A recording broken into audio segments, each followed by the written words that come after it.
Hey everybody, this is Gregory from Dapp University.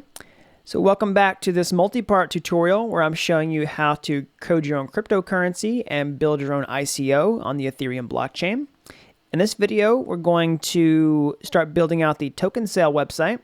This will be the client-side portion of our decentralized application that we're working on in this tutorial. And the last videos, we have built out our backend up to this point. We have coded the ERC20 token, and we have coded the token sale contract. And now we're going to wire these up to talk to the website that we're going to build. So be sure to check out those videos if you haven't already. And also be sure to subscribe to the channel so that you can see the next videos in this tutorial as they come out. You can also turn on notifications with the bell below. So if you want to follow along with the code in this point of the tutorial, if you want to just get the code, you can check the description below. I'll put a link to GitHub there.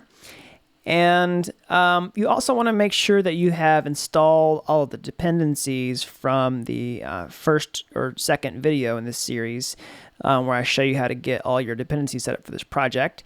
That's going to be extra important for this video now that we're getting to the front end part of our tutorial. Now, the biggest dependency that you really want to make sure that you have installed is npm and Node Package Manager. This comes with Node. You can see if you have Node installed by typing node-v. I do. So make sure that this is successful for you before you continue on. We can also ensure that Ganache is running. Remember, Ganache is just our blockchain instance. And yeah, mine has crashed, so I'm going to relaunch. So we need Ganache running to make sure that our smart contracts are doing what we expect. And so since mine crashed, I'm just going to run Truffle Migrate.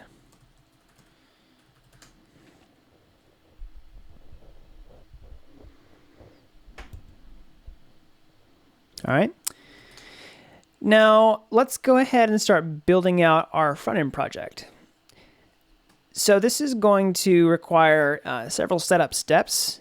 In my election decentralized application tutorial, we got started with the Truffle Pet Shop box, but the purpose of this tutorial is kind of more in depth. It's supposed to show you how you can set everything up, step by step on your own, so that you can see how you might do this in a different project without using a box. So we're going to need a couple things. We're going to use npm for our main server dependency. So since we're doing that, we want a package.json file. This is just going to be the manifest for all of the packages in our project, as well as kind of giving us some description about our project and who wrote it, etc., etc. So we will create a package.json file.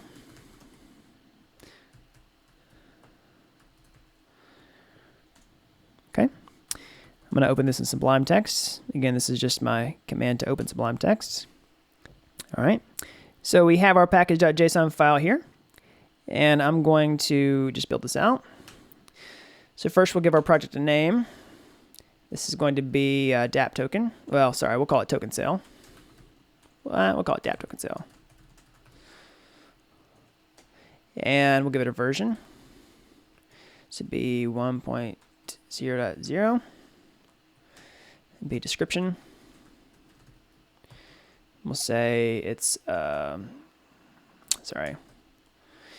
say Dapp token sale CO. And give it a main. And we'll say directories.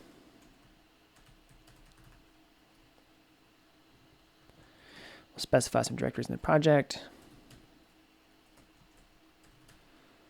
Okay. And we'll give it author. And for me, this will be Gregory. You can do this however you like. You can put your full name or your GitHub profile, etc., etc. We'll just say license. Oops. And now we need to do This is where we actually want to specify our dependencies. So we're really only going to manage one main dependency in our package.json file, and that's going to be our server process that we're going to use to build out our front-end application.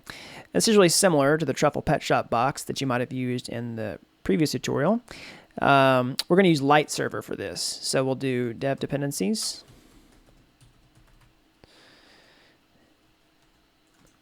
And we'll say light server. We'll specify the version. Give it a caret 2.3.0. All right, so that's the beginning of our package.json file. We need to give this an actual valid name. Do that like this.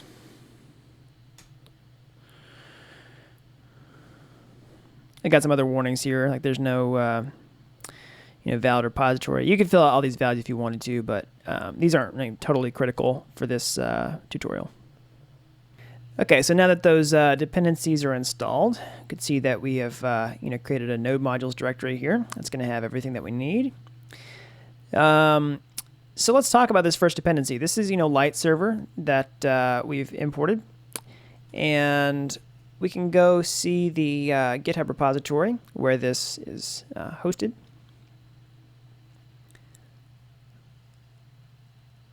Can actually go here. So this is GitHub. This is the light server project.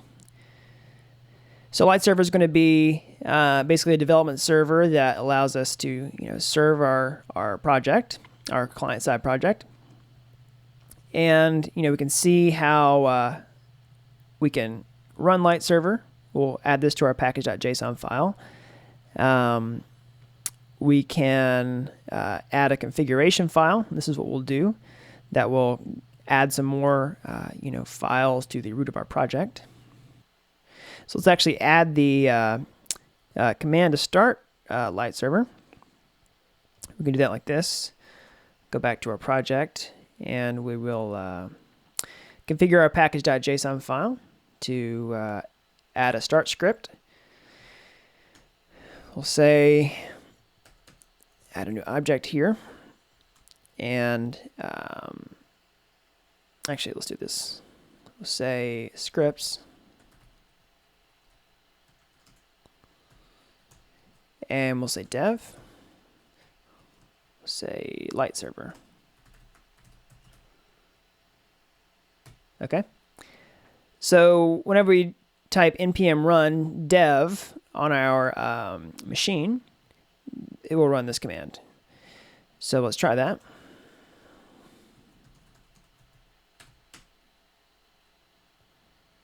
All right. So we can see that it actually started our server process, and it opened our browser to some port on localhost. I guess currently a few of my ports are occupied, so you might see 3000, 3001, etc., etc. I get 3003 because that's what's first available. So yeah, browser sync started, but it looks like we've got some other work to do. It did not detect a BS config file, and it doesn't really know about any of the files that it was trying to serve. So that's fine. We'll get to that. But first, I wanted to just show you how you can add this to your package.json file to start light server with a nice handy npm shortcut for doing that. So let's address the BS config file. So browser sync is a dependency of light server, and we can see that here. So light server uses browser sync and allows for configuration overrides with a BS config file. So what browser sync is going to do is allow us to expose certain files and directories to our our build that light server is using. And in our case, we want to expose our contracts to our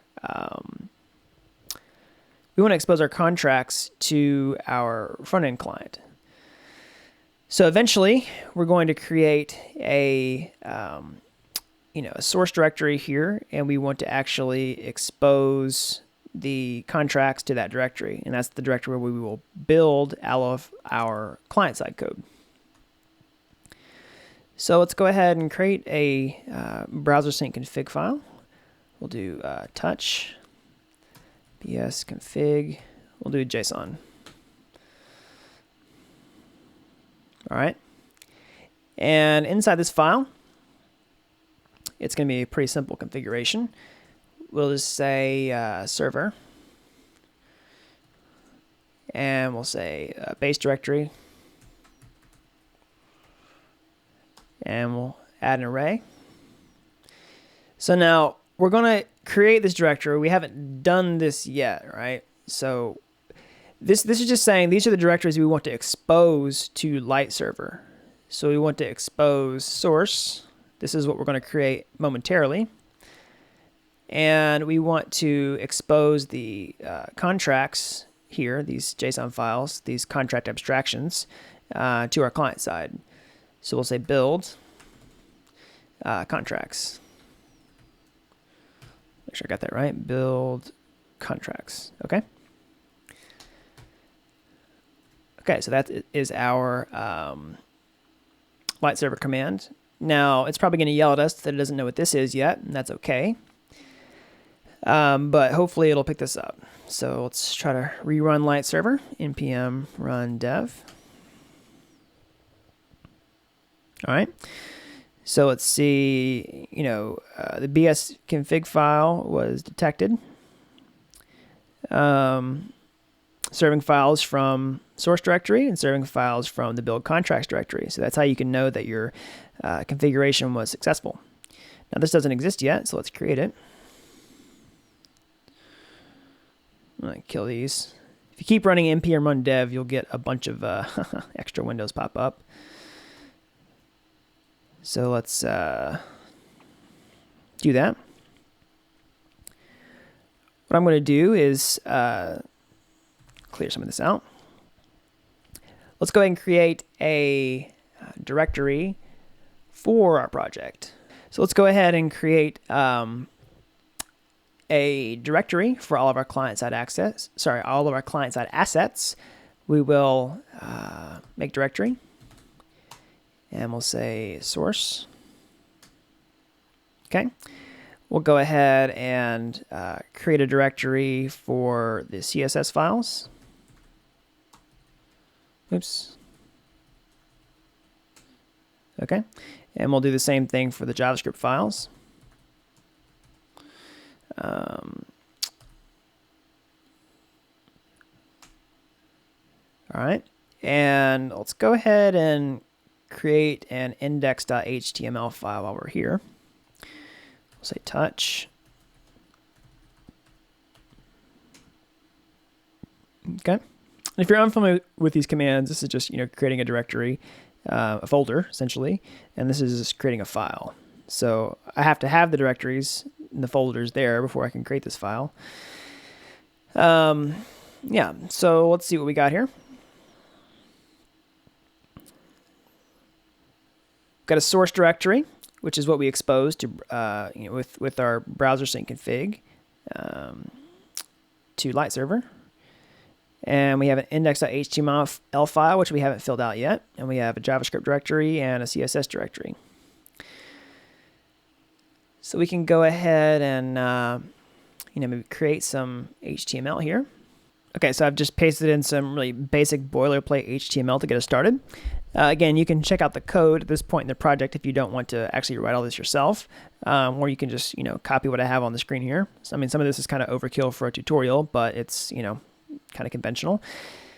So let's just create a little test to see if our, document can be served with our development server. And we'll just say, Dapp token ICO sale. All right. Now let's see if we can serve this. Boom, there we go. So we've got a, an index.html file. Doesn't look like much, but at least we know that our configuration is set up properly. So we'll minimize that.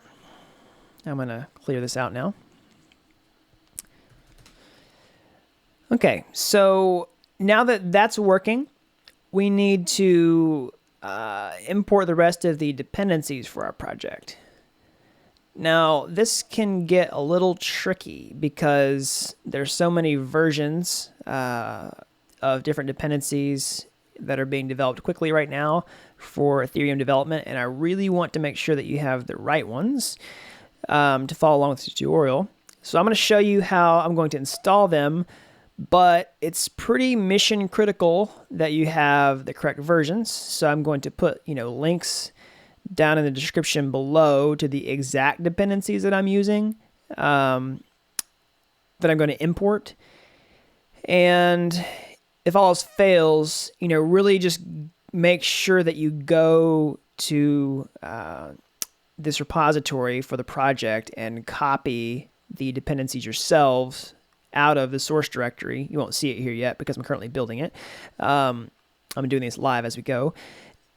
Make sure that you copy the dependencies out of the repository if you get stuck. That's really important.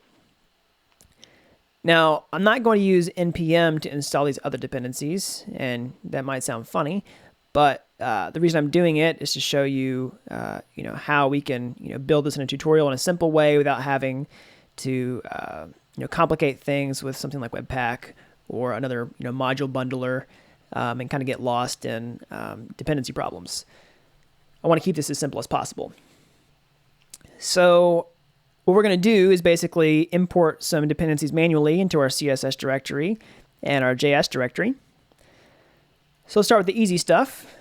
The first dependency that I want to import is Bootstrap. This is going to be basically just some CSS and some JavaScript to give us some really nice looking UI for free. So I'm going to actually use I'm not going to use Bootstrap 4. I'm going to use Bootstrap 3.3.7, just so that we can keep it simple for this tutorial.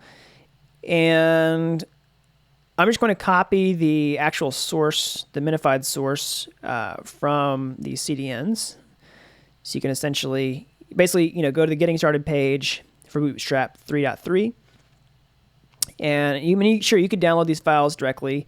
You can do this however you wanted to, but if you want to just follow what I'm doing step by step, you can go to these CDN links and copy the source for yourself. And I'm not going to do these with the CDN in case you want to develop this offline. So I'm going to get the CSS, and that's the same file here. Take this and copy it. And so I'm going to go back into my project and actually, create this file. And I'll say, touch source CSS, and we'll do bootstrap min.css. And let's go to our project. And we're going to paste in what we got there and save it. All right. Now the next thing we want to do is grab the JavaScript from Bootstrap, and we'll do the same thing. Again, this is not necessarily how I would develop a bigger production project, but I really want to keep this as foolproof as possible for this tutorial. So I want to copy this and go to the bootstrap.min.js source. Okay, we'll copy this. Same thing.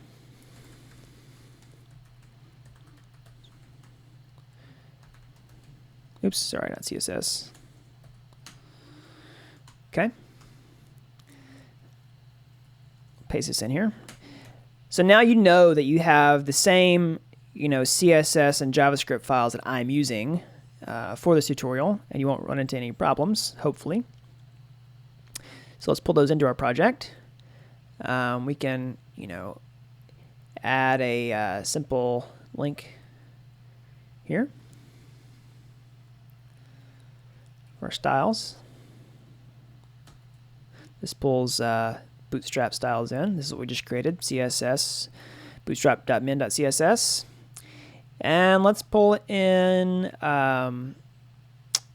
the JavaScript. So we'll do that before the closing body tag so that our We can preserve page load times. So yeah, now we should have our CSS and JavaScript files from Bootstrap. Let's rerun our server process, and hopefully we'll see a styled H1 tag that doesn't look like, Times New Roman. We should see the font that Bootstrap uses. So we'll clear that out, and we'll say npm run dev. All right, boom. So we at least know that our CSS is working, and we can open our console and see if we have any errors. Bootstrap JavaScript requires Jquery. Now that's a pretty good indicator that we did something wrong. So we need to import Jquery into our project. So if we're going to import Jquery, let's actually just use a CDN for that. So we can go back to Bootstrap. We can kind of do what Bootstrap tells us to do.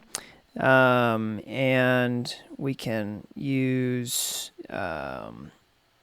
this right here. So this is importing jQuery from a CDN. Again, you can see that this is how we imported our JavaScript file from bootstrap.min.js, but we have to we're going to use the CDN for this. So it'd be nice to develop this offline, but chances are if you're watching this YouTube video, you've got an internet connection. So let's just do that.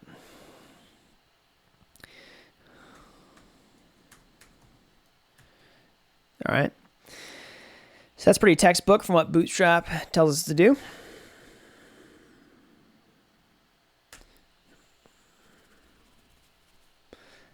So let's restart that.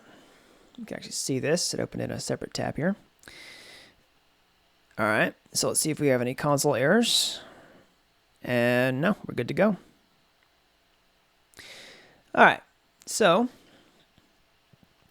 we've done that. We've imported jQuery. We've got Bootstrap going. We have all of the UI stuff that we need for our project. Let's actually Let's actually import the kind of other JavaScript libraries that we need for Ethereum development. So let's import Web3. So Web3 is a library that it's going to allow our client-side application, our token sale website, to talk to the blockchain. So since Web3 is, under such heavy development, I really want to make sure that you have the correct version. So I'm actually going to pull the source of Web3 from, this project the first time that I built it. So we'll go to the source directory and go to the JavaScripts, and we'll actually get Web3 from here. Now, and click raw to copy. Now, these steps are a little confusing. I admit that. So if you just want the dependencies from this project and to make sure you've got the right ones, you can check out the link in the description below. I'll put all the links to the exact files that you need. So be sure to copy those if you need to. Like I'll put this link down here. So we'll just copy this and we will create the file. So touch source, JS, we'll do web3.min.js. And we'll paste this in here. All right, now we have Web3. This is the library that allows us to, wire up our client-side project to the blockchain. And the next thing is Truffle Contract. This is going to be a JavaScript library that gives us the ability to interact with our contracts with JavaScript, which is pretty nice. It's going to play with the contract abstractions that are generated by Truffle. Essentially, it's a nice kind of cohesive way to read, let's see here, to read these files, these ABIs, and to generate, an abstraction in JavaScript that we can, use to talk to our contracts on the blockchain. So we'll go back to Truffle Contract, and I'm going to, install this the same way we did the other things. I'm going to go into this file and get the minified version. Go to raw, and again, I'm going to put this exact link to the asset in the description below. So if you don't want to hunt this down, you can just click the description.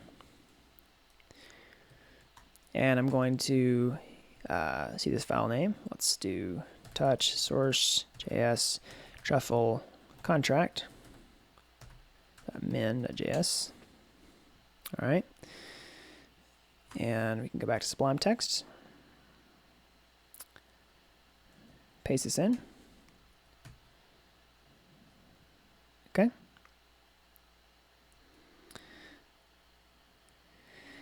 All right, so that should be all of our dependencies. While we're here, we'll go ahead and create an app.js file. Oops. Okay. This is where we'll write all of our, client-side JavaScript.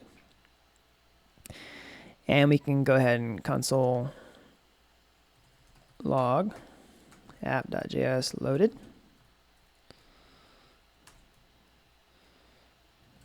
Okay.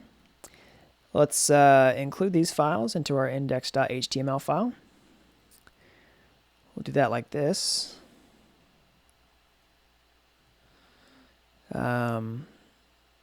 First of all, we've got Bootstrap, so we'll select that here. We'll add Web3. We'll add Truffle Contract. We can add one more. We'll go ahead and include our JavaScript file here, our app.js.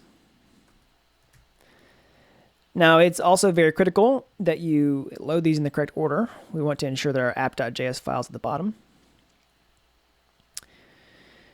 So let's go to our terminal and see if we have any errors. You can do npm run dev. All right, the page loaded. Let's check our console. Okay, so it looks like Truffle Contract didn't work. Let's see why.